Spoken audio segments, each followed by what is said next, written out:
하나님 말씀 같이 읽겠습니다. 하박국서 2장 4절 말씀.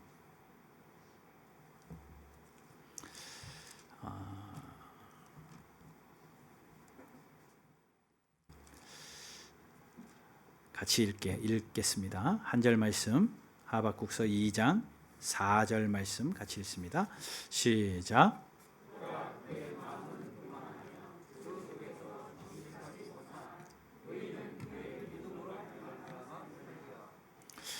아멘. 거기에 그런 말씀이 있네요. 의인은 그의 믿음으로 말미암아 살리라. 의인이 뭘로 산다고요? 믿음으로 살아요. 사람이 사는 데는 여러 가지 조건도 필요하고 또 공기도 필요하고 물도 필요하고 음식도 필요하고 그런 것들로 살아갈 수 있는데 하나님 앞에 있는 의인은 뭘로 사느냐? 그런 걸로 사는 게 아니라 믿음으로 산다. 믿음으로 산다. 오늘 그 이야기를 좀 나누기를 원하고 또 믿음으로 살지 못하도록 우리를 방해하는 것이 무엇인지 좀 말씀을 통해서 다시 한번 점검했으면 좋겠습니다. 똑같은 말씀 두 번 전하는 게 굉장히 저에게는 부담이에요. 왜냐하면 들으셨던 분들이 계시잖아요.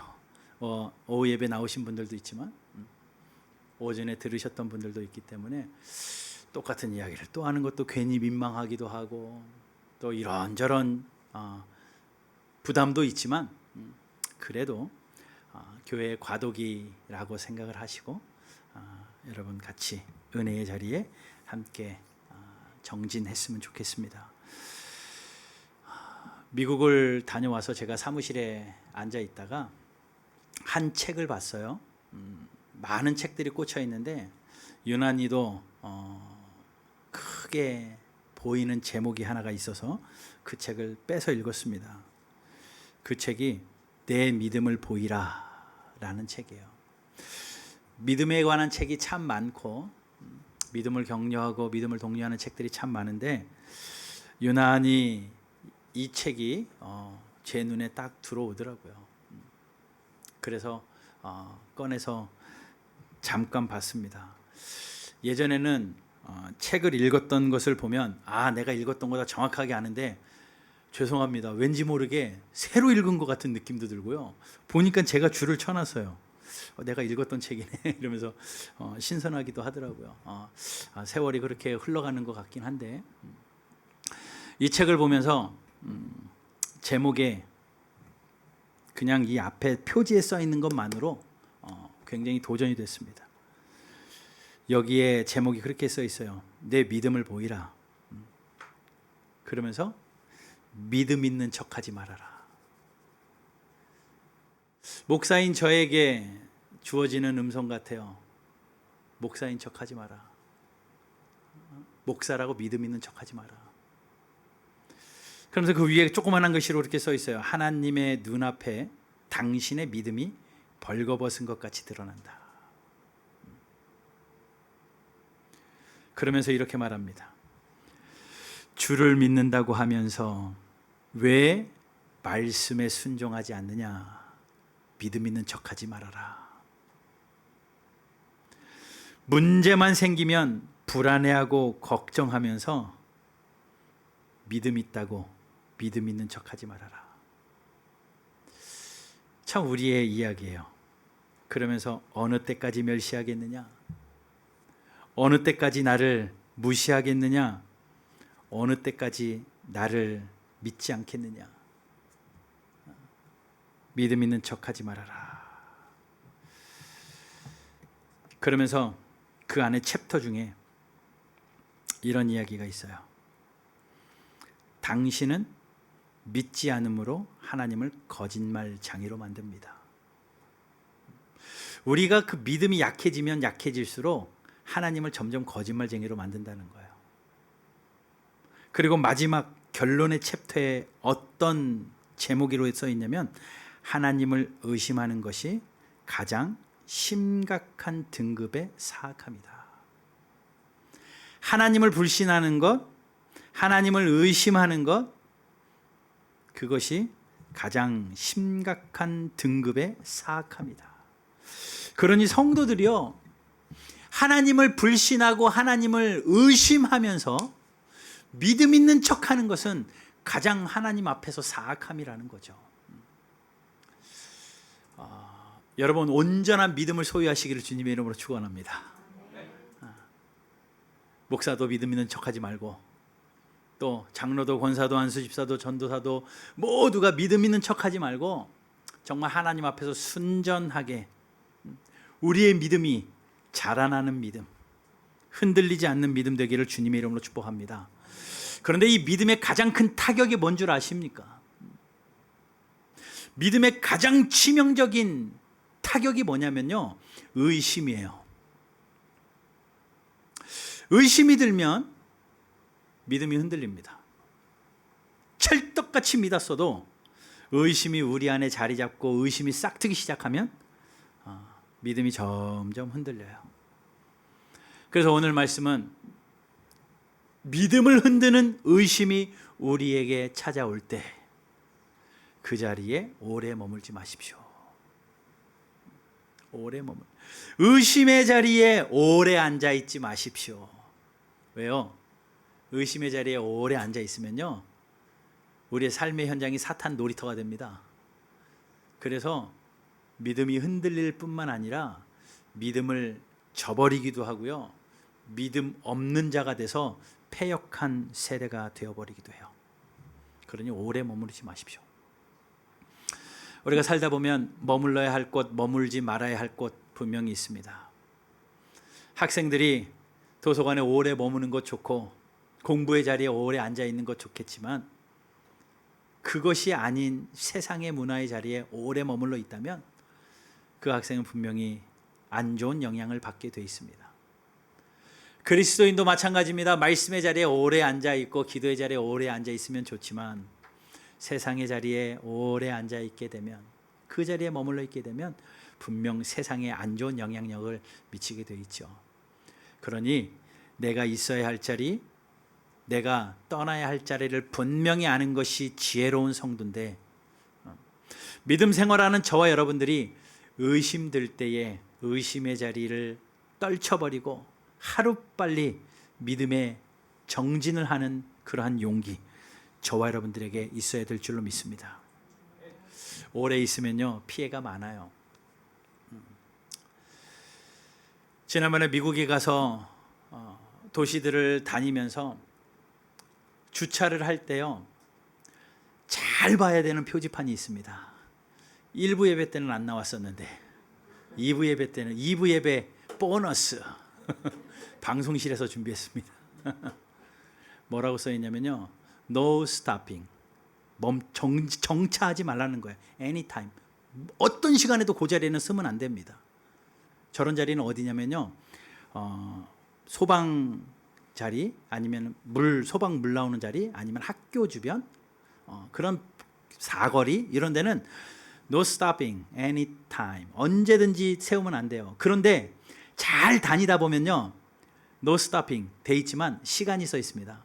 Monday through Friday, 월화수목금은 7시부터 7시까지만 세우지 마십시오. 그럼 그 나머지 시간은 태워도 돼요.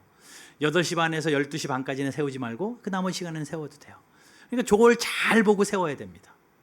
그러니까 무조건 세우지 말라는 게 아니라 시간이 적혀져 있어요. 요 시간대는 괜찮고 요 시간대는 안 되고, 오래 정차하지 말라라는 거예요. 그리고 대부분의 다운타운은요, 거의 다 동전 넣고 쿼터 하나 넣으면은 25센트를 넣으면 20분 이렇게 주차를 하게 돼 있어요.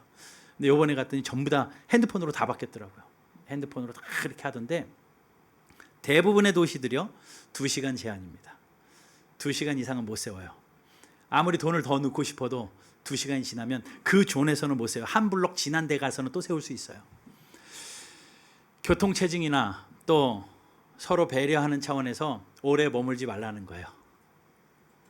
근데 제가 2시간짜리에 세워놓고 이렇게 좀 돌아다니다가 보니까 2시간이 지났어요. 아차 싶더라고요. 2시 10분, 15분 지났는데도 이미 딱지를 발급해 놨더라고요.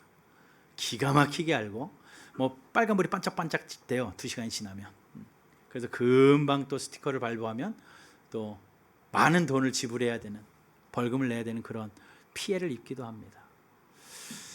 뭐 이 땅에서 잠시 오래 머물러서 받는 피해야 그냥 재정적으로 감당하면 된다고 하지만, 여러분 신앙생활하면서요, 영적으로 머물지 않아야 될 곳에 오래 머물면요, 다시 회복되기가 정말 어려워요.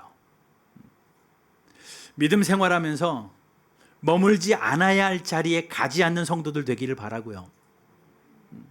특별히 우리의 믿음 안에 머물지 말아야 될 곳, 의심의 자리.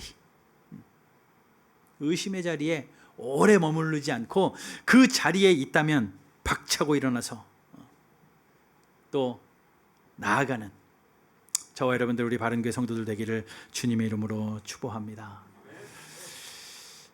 의심의 자리에 왜 오래 있으면 안 되냐면요, 의심의 자리에 오래 앉아 있으면 머릿속으로 혼자 상상해요. 막 의심이 의심을 낳고 의심을 하다 보면 그것이 점점 의심이 확신이 됩니다. 그러면서 우리 신앙에 일어나는 현상은요, 믿음이 사라져 버리는 거예요. 참 믿음이 귀하고 의인은 믿음으로 살아야 되는데 믿음이 사라지니 살 수 없는 거죠. 믿음이 점점 소멸되어져 버립니다. 히브리서에서는 분명히 이야기해요. 믿음이 없으면 하나님을 기쁘시게 못한대요. 우리는 하나님께 기쁨이 되기 위하여 나주님의 기쁨 되기를 원합니다. 우리는 하나님의 찬송이고 하나님의 백성입니다. 이렇게 우리는 고백하지만 하나님께 전혀 기쁨이 되지 않는 우리의 현상은 뭐냐면 믿음이 없어지는 겁니다. 그러니 믿음이 없는 자가 되지 않기 위해서는 우리가 의심의 자리를 빨리 박차고 일어나야 돼요.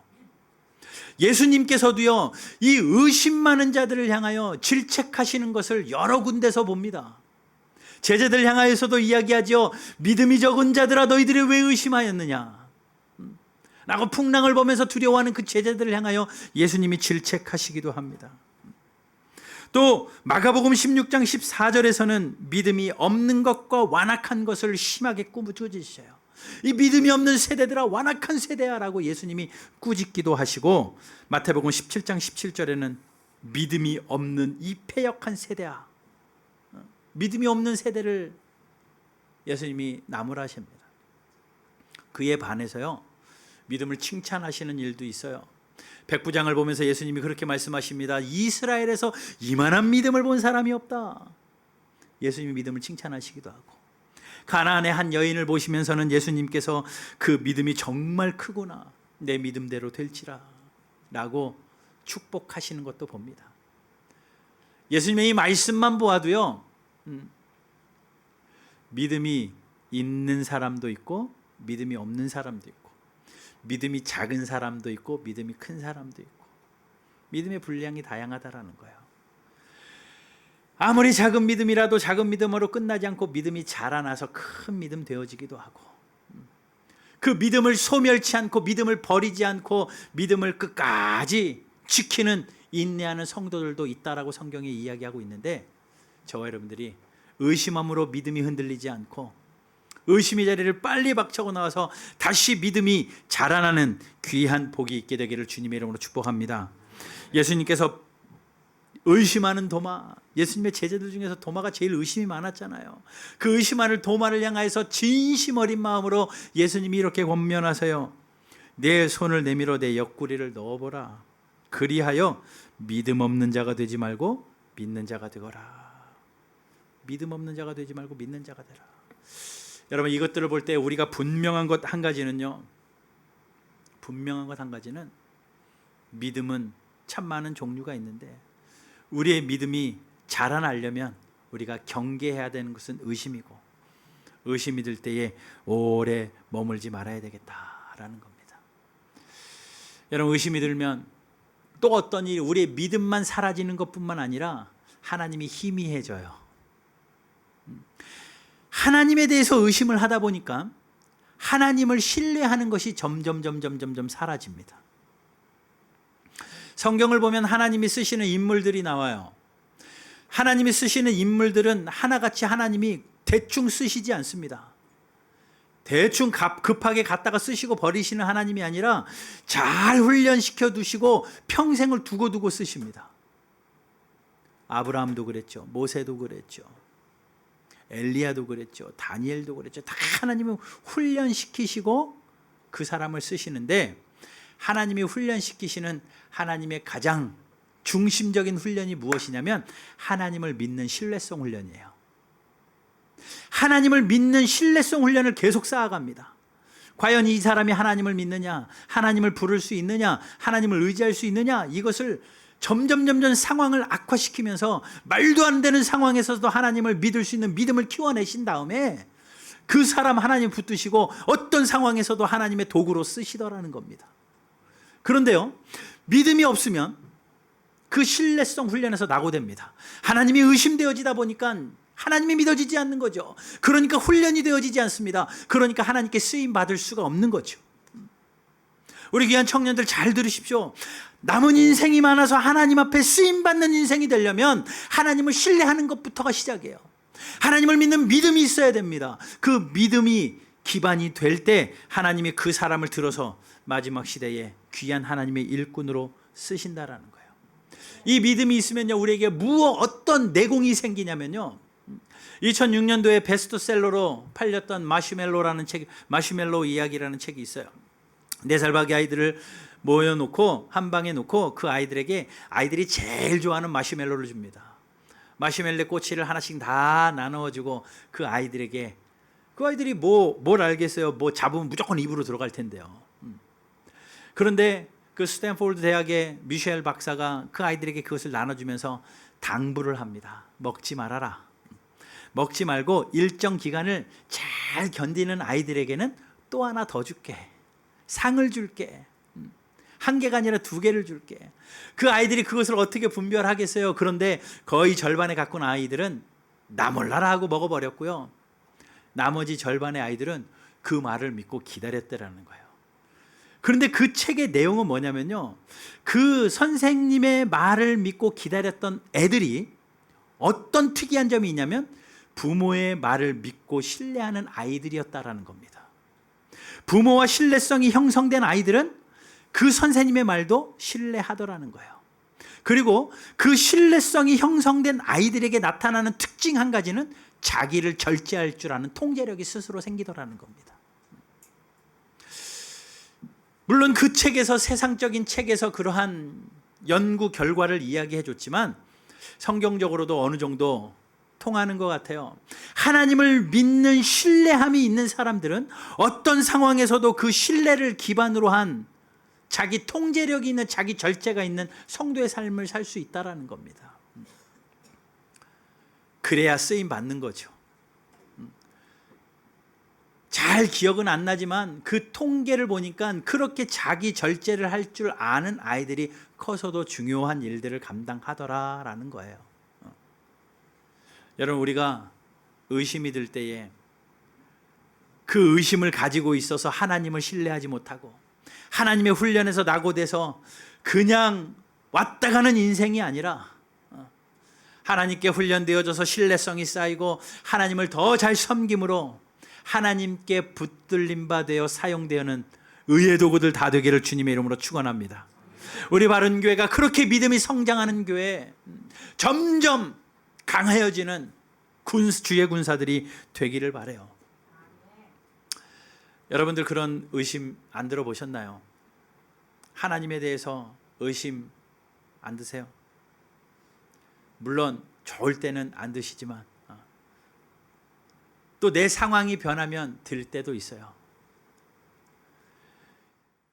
내가 기도하던 대로 되지 않고 내가 바라던 대로 되지 않고 이만하면 될 법도 안 되고 사업도 그렇고 자녀들의 문제도 그렇고 내 건강의 문제도 그렇고 정말 하나님이 계시라면 이렇게까지 이 정도 하셨으면 됐지 하나님이 이렇게까지 왜 하필이면 우리 집만 왜 하필이면 내 인생만 그렇게 하면서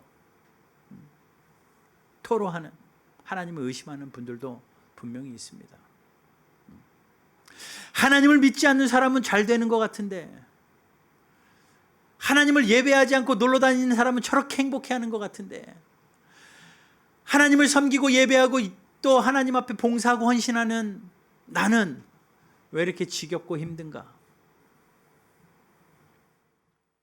그것이 오래되어지다 보니까요, 어떤 현상이 나오냐면요, 믿음 있는 척해요.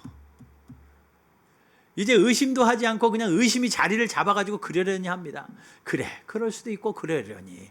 뭐 누구한테 물어봐도 시원한 대답도 없고, 나도 모르겠고, 그냥 노세 그냥 대충 그렇게 살아가는. 그러다 보니 신앙의 연수는 되고 또 교회에서의 직분의 자리가 있다 보니까 이제 믿음 있는 척 그렇게 되어지는 거죠. 여러분, 우리 바른교회는 하나님 앞에, 사람들 앞에는 뭐 체면이 있으니까 그렇다고 칩시다. 하나님 앞에서는 믿음 있는 척하지 말고 의심이 들 때는 의심이 든다. 불편이 할 때는 불편하다. 하나님 앞에서 해결만 받는 우리 모두가 되기를 주님의 이름으로 축원합니다. 성경에 수많은 인물들이 의심이 될 때에 하나님 앞에 그 의심의 문제들을 가지고 나왔어요. 성경에서 가장 먼저 쓰여졌던 책이 욥기입니다. 창세기가 맨 앞에 있어서 창세기인 줄 알았는데 그 창세기가 거의 비슷한 시기에 가장 먼저 쓰여졌던 책이 욥기인데, 그러고 보면 인생이 하나님의 책에 기록되어져 있을 때에 그때부터 가지고 있었던 인생의 고민이 동일하더라는 거예요. 우리 욥기 말씀 한번 볼게요. 욥기 21장 7절부터 13절까지 제가 한번 읽어보겠습니다. 욥이 뭐라고 불평하나 보세요. 어찌하여 악인이 생존하고 장수하며 세력이 강하냐? 그들의 후손이 앞에서 그들과 함께 굳게 서고 자손이 그들의 목전에서 그러하구나. 그들의 집이 평안하여 두려움이 없고 하나님의 매가 그들 위에 임하지 아니하며 그들의 수소는 새끼를 베고 그들의 암소는 낙태하는 일이 없이 새끼를 낳는구나. 너무나도 잘 되어지는 거예요, 악인들은요. 그들의 아이들은 양떼같이 내보내고 그들의 자녀들은 춤추는구나. 아니, 집안의 재산도 자녀들의 문제도 너무나도 술술술 잘 풀립니다. 악인은요, 하나님을 알지 못하는 사람들은요, 그들은 소고와 수금으로 노래하고 피리를 불며 즐기며 그들의 날을 행복하게 지내다가 잠깐 수월에 내려가느니라. 행복하게 지내다가 죽을 때도 금방 쌈박하게 죽는 거야. 잠깐 사이에 수월에 내려가는 겁니다. 오랜 고통이 아니라 잠깐 사이에 수월에 내려가니, 야, 그 사람들은 정말 행복해 보이는구나. 이거 가지고 토로를 하는 겁니다. 어찌 이럴 수 있습니까, 하나님? 하나님이 계시다면 이게 정말 말이 됩니까? 한두 문제가 아니라 이게 전부 다 그래 보이는 것 같으니 하나님 너무나도 억울합니다. 토로하는 거예요.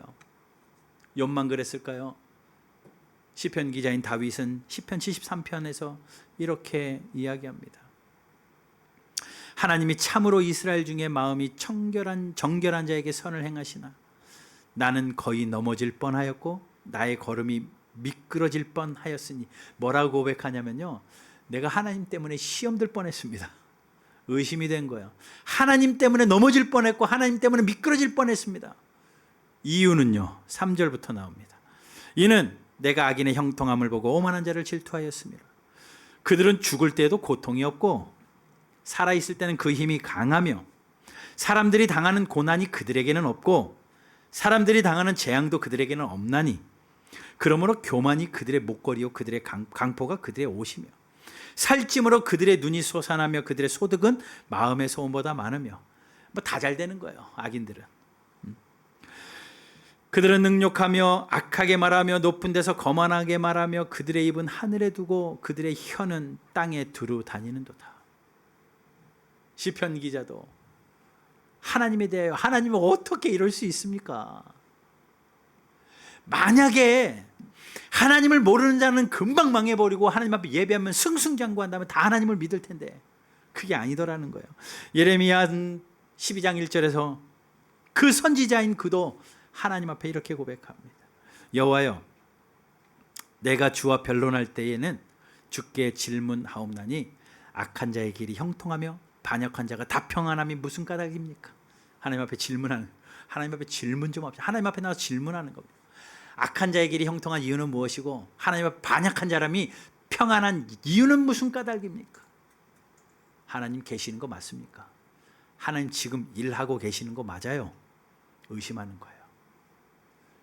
여러분 이런 의심 안 해보셨나요? 이런 불편함 없으셨나요?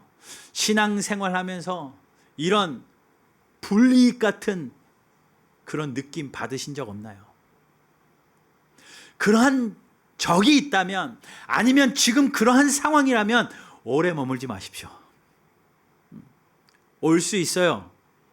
성경의 인물들도 그러한 순간이 왔으니까. 부족한 인간인지라 옵니다. 저와 여러분들에도 그런 의심의 순간이 와요. 기억하세요. 오래 머물지 마십시오.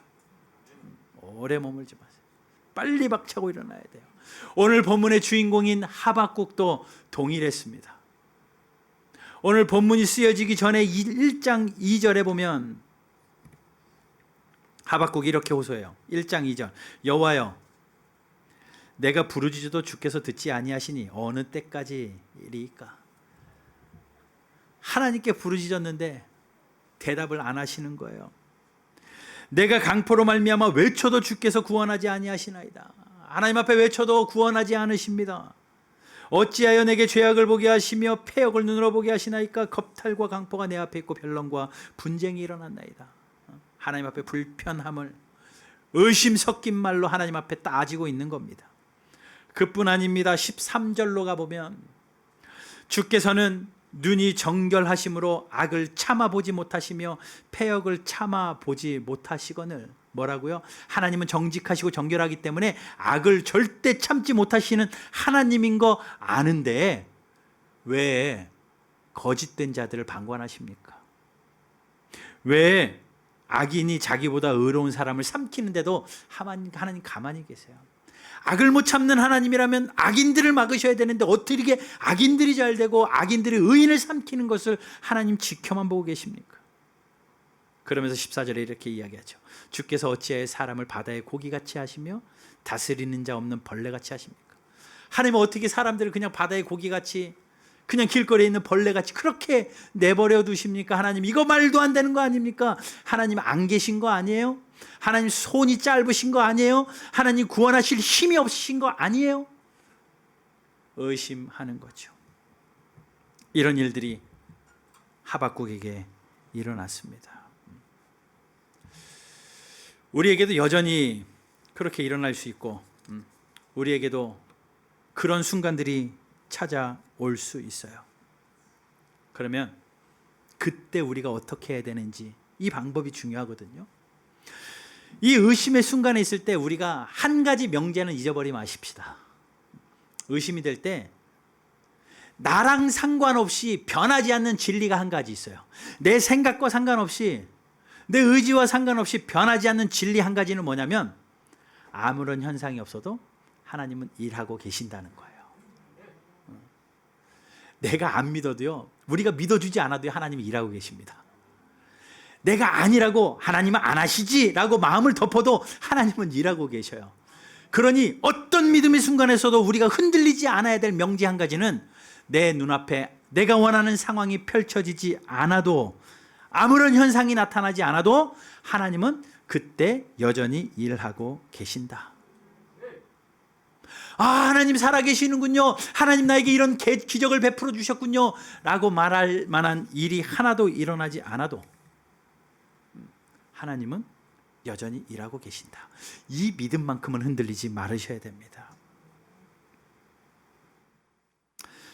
남아프리카의 목회자인 앤드류 머리가요, 목회자임에도 불구하고 자기 앞에 일어나는 일들이 기대하는 일들이 아니라 말도 안 되는 고난들과 맺혀지지 않는 사역의 열매를 보면서 너무나도 괴로워해요.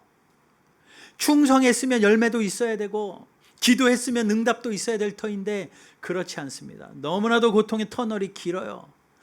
이 터널이 너무 길고 그 끝이 없는 것 같아서 그만둘까라는 생각이 들 때에 그는 책을 써내려가면서 자기의 신앙 고백을 하나님 앞에 이렇게 합니다. 몇 구절을 읽어볼게요.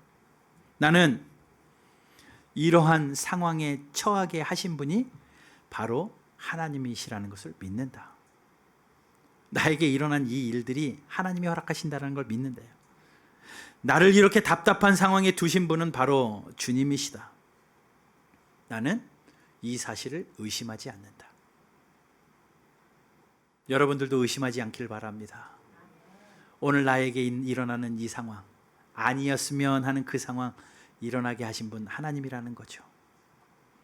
둘째, 주님은 나를 사랑으로 그럼에도 지켜주실 것이다. 그리고 내게 은혜를 주셔서 하나님의 자녀로 마땅히 행할 바를 행하도록 도우실 것이다. 그 믿음이 자라서 이러한 확신으로. 또 셋째, 주님은 시련을 축복으로 바꾸어 주실 것이다. 주님은 이 시련을 통해 내게 가르치고자 하는 교훈을 분명히 가르치실 것이요, 내게 주고자 하는 은혜를 반드시 주실 것이다. 넷째, 때가 이르면 주님께서 그 기쁘신 뜻을 따라 나를 시련에서 건져 주실 것이다. 언제 어떻게 건져 주실지 나는 모른다. 오직 주님만이 아신다. 결국 나는 지금 뭐라고요? 하나님이 정하신 뜻을 따라 하나님의 보호하심을 받으며 하나님의 훈련과 연단을 위해 하나님이 정하신 기간 동안 시련 받는 것뿐이다. 이런 놀라운 고백을 해요. 그러니 여러분, 의심이 들고 믿음이 흔들릴 때에 다른 것은 몰라도 하나님은 지금도 일하고 계시고, 아닌 것 같아도 하나님은 우리를 보호하고 계시고, 마침내 하나님은 나를 하나님의 사람으로 세우실 거라는 그 믿음이 흔들리지 않는 저와 여러분들 되기를 주님의 이름으로 축복합니다. 그 명제는 가지고 있고, 그 다음에 해야 할 일이 뭐냐면요, 그 문제를 가지고 하나님 앞에 나오는 거예요. 오늘 성경에 있는 모든 인물들이 다 그렇습니다. 욥도 그 문제 가지고 혼자 고민하지 않고 하나님 앞에 나와요. 다윗도 그것 가지고 혼자 의심하다 끝나는 것이 아니라 그 문제 가지고 하나님 앞에 나와서 왜 이럽니까? 예레미야도 그렇고 오늘 본문의 하박국도 하나님 앞에서 언제까지입니까? 왜 그러세요? 우리를 왜 벌레 같게 하시고 바다에 물고기 같이 하게 하십니까? 그 문제를 가지고 나옵니다. 여러분, 의심의 문제는요, 사람이 해결해 줄 수 없어요. 여러분이 의심이 든다고 신학책 쌓아놓고 읽어보십시오. 해결이 될 것 같아요? 조직 신학책 달달달 읽는다고 내가 갖는 의심이 해결될 것 같습니까? 더 의심스러울걸요. 사람 만난다고 해결될 것 같아요? 정말 안 되더라고요. 하나님이 믿어지지 않는다고, 하나님이 의심된다고 찾아온 수많은 사람들과 대화를 해봅니다. 아는 것처럼 하고 듣는 것처럼 하지만 끝에서는 못 믿겠어요. 다 못 믿더라고요. 아무리 저는요, 굉장히 잘 구원에 의심이 된대요. 내가 구원받았는지 의심이 된대요. 그래서 정말 잘 준비했습니다. 내가 봐도 너무나도 체계적으로 잘 설명한 것 같아요. 그런데 설명은 설명일 뿐 그의 마음이 움직여지지 않아서 믿어지지 않는데요. 예, 신앙의 선배도 아무리 좋은 신학자도 그 의심을 해결해 줄 수는 없습니다. 우리의 의심이 해결되는 것은 하나님밖에 없어요. 그러니 하나님 앞에 나오십시오. 하나님 앞에 나와서 내 마음을 토로하고 의심을 내려놓고 하나님을 만나면 변해요. 여러분, 하나님 만나지 않으면 아무런 변화가 일어나지 않습니다. 종교 생활로 끝나요. 그러나 의심을 가지고 하나님 앞에 나와서 하나님을 만나면 다 변합니다. 하나님 앞에서 변하지 않을 자가 하나도 없어요. 그러니 의심 있다고 뒤에서 의심 가지고 상상하지 마시고 하나님 앞에 나와서 자기의 의심을 토론하고 하나님이 만나 주실 때에 하나님을 만나서 변하여 새 사람 되고 믿음의 사람들 되기를 주님의 이름으로 축복합니다. 자, 그러면 하나님 앞에 나오면 뭔데요? 하나님이 말씀하시거든요. 그러니 결국 말씀의 답이 있어요. 말씀의 답이. 오늘 본문도 그렇게 이야기합니다. 하박국이 기다리다 안 되겠어 가지고 2장 1절에서 이렇게 이야기해요. 내가 파수하는 곳에 서서 성루에 서리라. 그가 내게 무엇라 말씀하실는지 기다리고 바라보며 나의 질문에 대하여 어떻게 대답하실는지 보리라. 뭐라고요?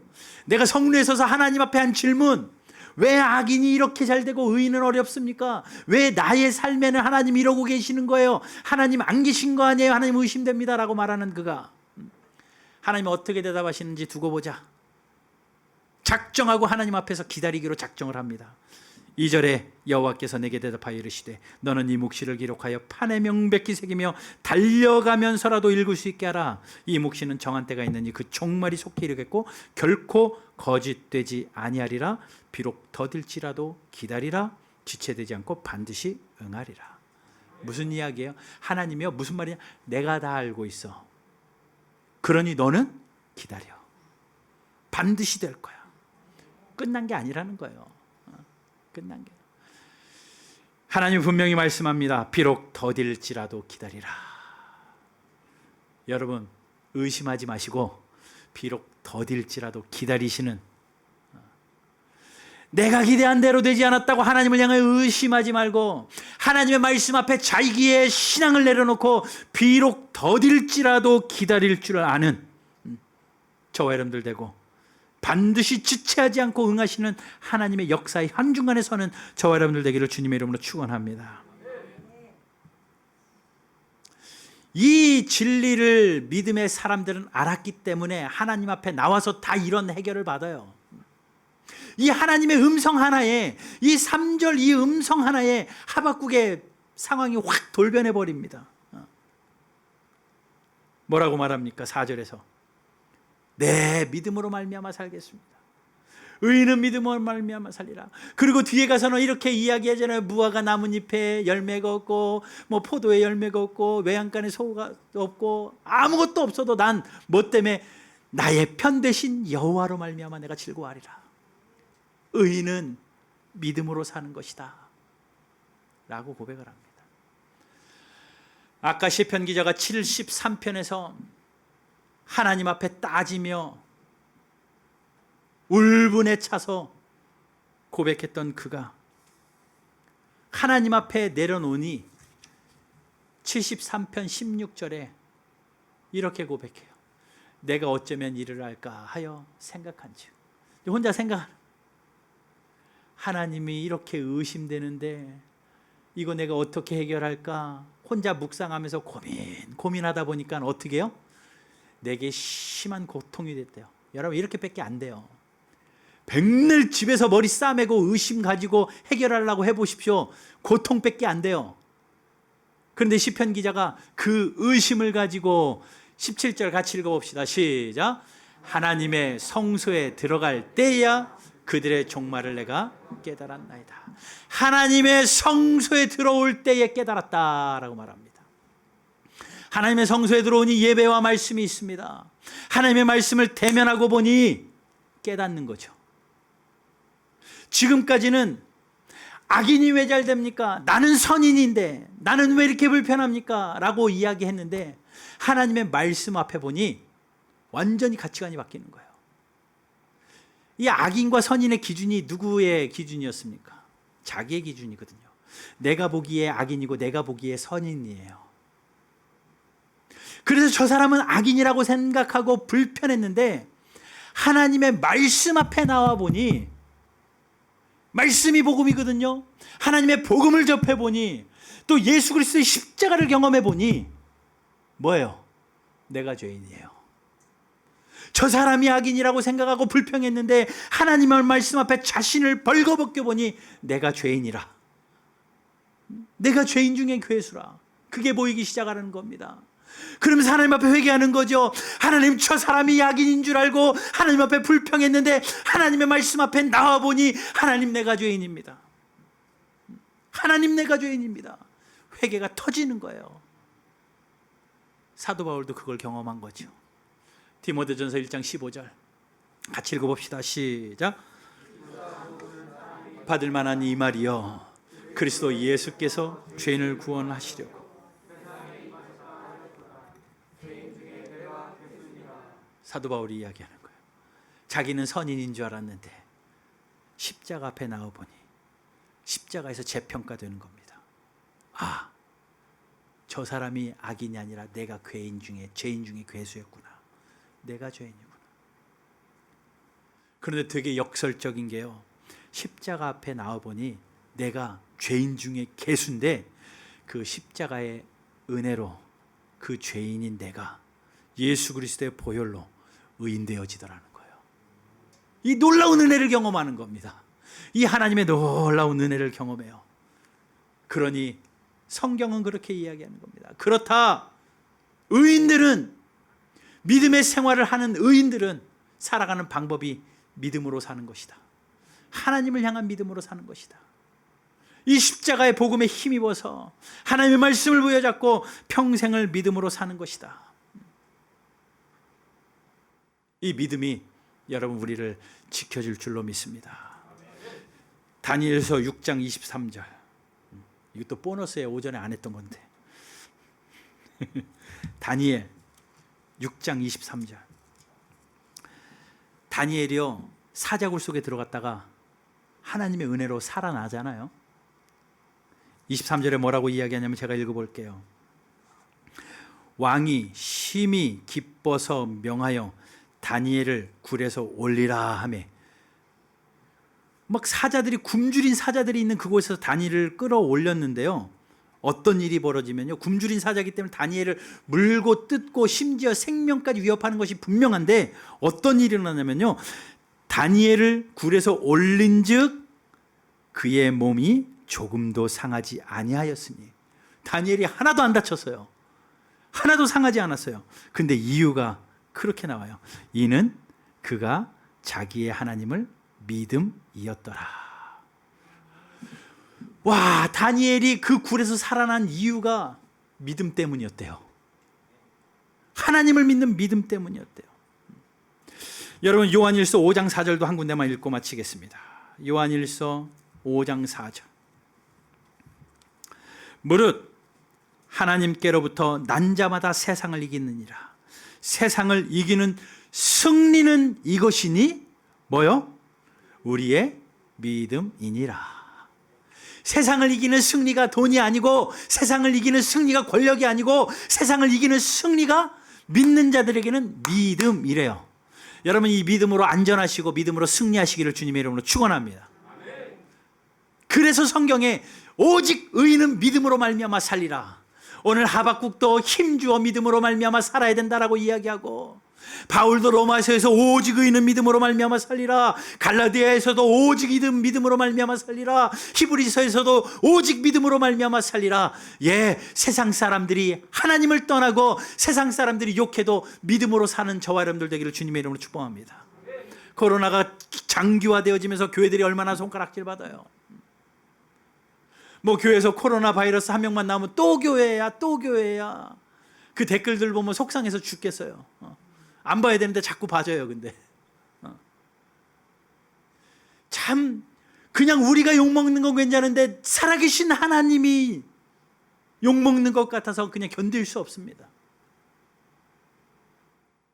이러한 환경 가운데 여전히 우리의 믿음은 하나님께 나아가는, 그리하여 우리의 믿음으로 승리하는, 세상 사람들이 무엇라 하든지 간에 상관없이 하나님을 향하여 그 믿음이 굳건히 자라나는 저와 여러분들 꼭 되기를 주님의 이름으로 축복합니다.